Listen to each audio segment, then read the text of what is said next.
Alors, les récentes recherches que j'ai faites, les récentes expériences que j'ai faites dans le café Philo McDo m'ont permis de comprendre qu'il y avait des points communs évidents entre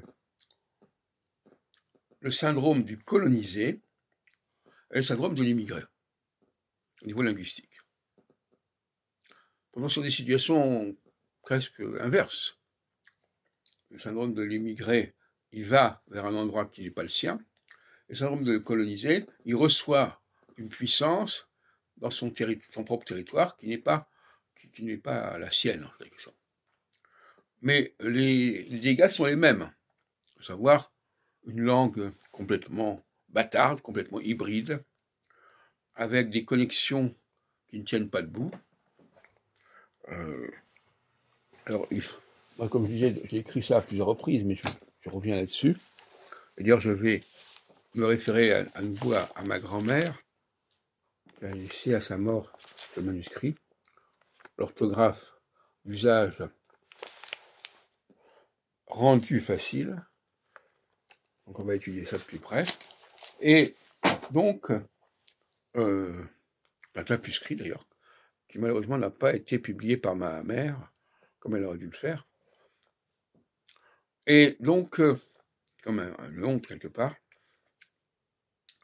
Et donc finalement, on ne circule pas dans cette langue anglaise, et on ne circule pas non plus dans le français des immigrés qui vivent en France. Donc c'est un double empêchement de circulation qui caractérise ces deux situations. C'est-à-dire beaucoup de synonymes, beaucoup de mots qui ne se ressemblent pas et qu'on met en contact. Samedi soir, on a fait une expérience à ce sujet. On a demandé quel était le verbe qui était derrière le mot victoire, incapable de répondre. Quel est le verbe qui était derrière le mot surcroît, incapable de répondre. Quel est le verbe qui était sur le mot réflexion, incapable de répondre. Donc ce sont des gens qui ont un rapport à la langue tout à fait différent des gens qui n'ont pas été touchés par ce genre de situation d'immigration ou de colonisation.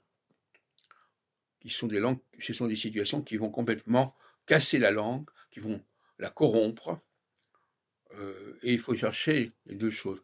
Alors finalement, c'est intéressant parce que moi j'avais travaillé sur ces deux plans et je n'avais pas connecté complètement.